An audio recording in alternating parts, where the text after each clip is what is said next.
for joining us today, Dom. Would you like to take some time just to tell our audience a little bit about yourself and your company? Thank you, Belinda. My name is Dom Cosentino and I'm the managing partner of an accounting firm called PKF. PKF is an international brand and we here in Adelaide specialise in property and taxation. Excellent. So first of all, whose name should the property be in?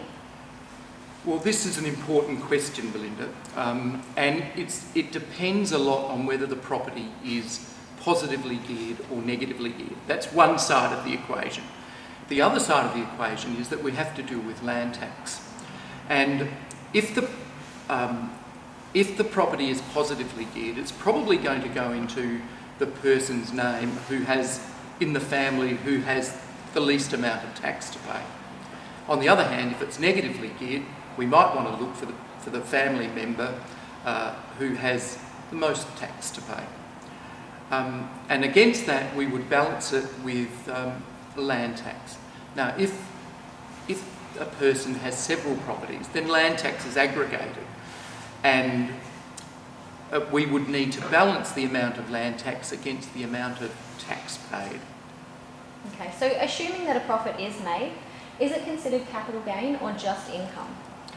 Well, when you're dealing with property, there are two types of taxes. The first of these is capital gains, and the second is income tax. And generally, if a property is an investment property, then it has capital gains applied to it when you sell it. And that's a good thing because it halves the amount of tax.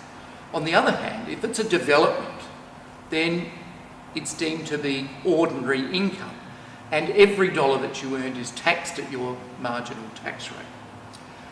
And for example, if I were to purchase a property and I leased it out, and after several years I sold that property, that's an investment, and capital gains would apply to that tax, to that property.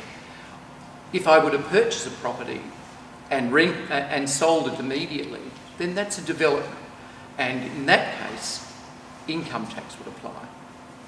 And every dollar of the profit would be taxed at the marginal rate.